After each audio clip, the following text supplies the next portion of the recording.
Hi, it's Sean, and you're listening to The 3-Month Vacation.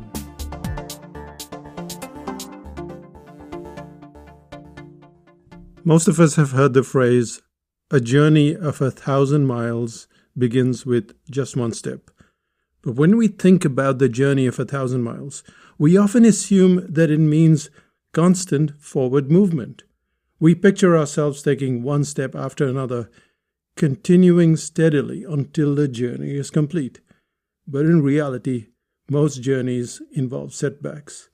At times, after making progress, it can feel as though we're actually moving backwards. That sense of slipping backwards isn't just your imagination. Let's say you're learning a language. You have to memorize a few words, and you do just fine. Then you decide to take on some sentences. Immediately, you find you retain almost nothing. The reason you feel this way is because you're at a whole different level. Or perhaps you haven't fully grasped the new concept yet. Take, for example, another area like cartooning. We have the cartooning course as psychotactics. Early in the course, participants learn to draw shadows. Yet it takes them so much time to implement drawing a shadow that's dark, a shadow that's intense. Now you'd think it would be a simple instruction. Yet time and time again, they have to be reminded to darken the shadows. And yet it seems to slip off their radar. When it's brought to their notice, they have to go back and fix their drawing.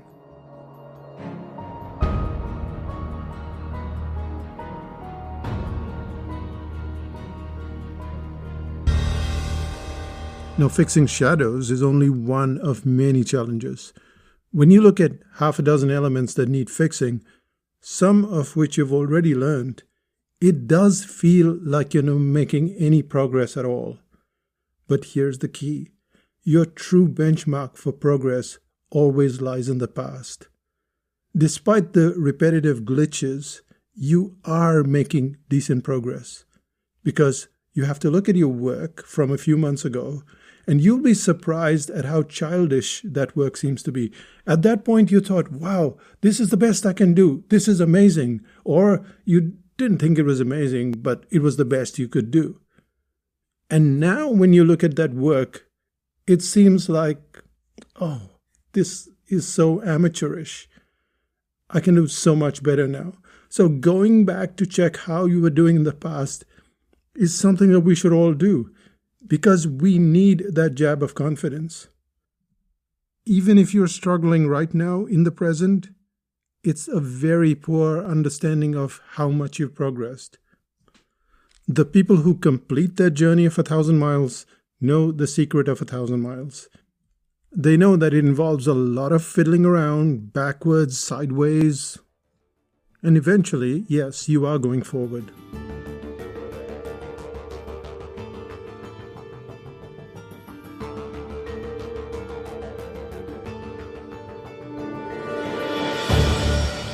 There's also another situation. You might think that you're not moving forward, but everyone else also thinks, well, I don't think you've improved that much. I had this experience when I first started learning graphic design. I knew nothing about fonts and layouts, and I was keen to learn. My office was right next to a famous graphic designer / creative director.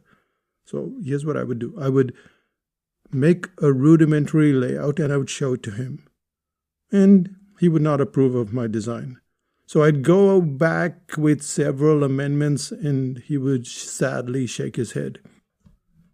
But if you look at my layouts today, you'll see that they're on a professional level. They're as good as, yes, National Geographic or some of the best magazines out there.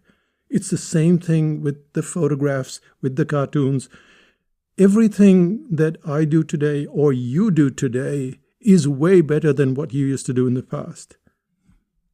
But when you're struggling, people are not helpful.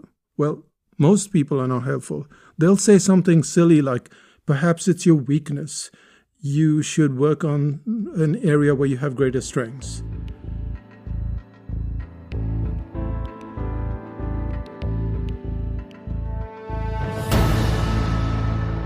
And that's what the graphic designer told me. He says, hey, you're so good at cartooning. This graphic design thing is not for you. Maybe just stick to cartooning. And here's the problem. People will always have opinions, but often those opinions are not accurate. Your true benchmark is your own progress. When I look at my watercolors from 2010, they are childish. The podcasts that I created in 2006 are so terrible that I hope that no one ever gets their hands on them. My wife Renuka always laughs loudly when I say, I will use an article from the past, just, as a way of saving time and not writing a new article. But she knows that I will take one look at it and absolutely hate it. Everything I've ever done, whether it is photography or design, the past seems sloppy, even shoddy. And you know this feeling to be true as well. Most adults say things like, I draw like a 6-year-old, without realizing what that really means. In truth, it means they draw better than a 5-year-old, a 4-year-old, and so on. Even when they're doing something poorly or they think they're doing something poorly, they're still further ahead than before. The journey of 1,000 miles is still moving forward, even when it doesn't feel like it. Even when your work feels subpar, you are still making progress. And that's the hidden truth of the journey of 1,000 miles. Progress is constant even when it feels like you're moving backwards. Progress doesn't always feel like progress, but it's always happening. And that's something that you need to keep at the back of your mind, because the journey doesn't always feel worthwhile. You feel like giving up many, many times along the way. And the best thing you can have is a rear view mirror, and make sure to check it often.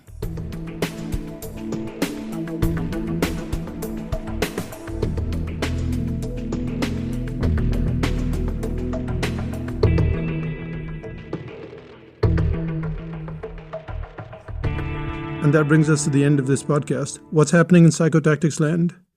Well, I was just at the cafe, and one of our clients, Mario Carla, he pinged me and said, are we having a meetup in Frankfurt? Well, my answer was no, but we could.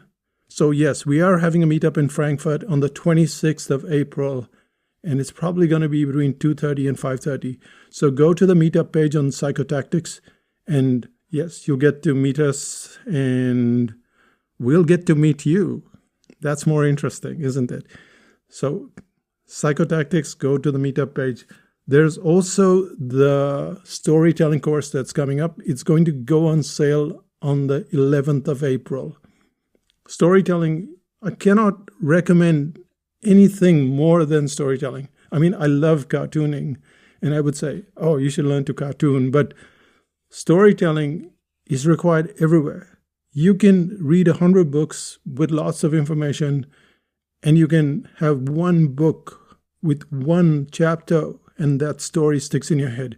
And you know it sticks in your head because sometimes a book, like, for instance, The Brain Audit, will have multiple stories.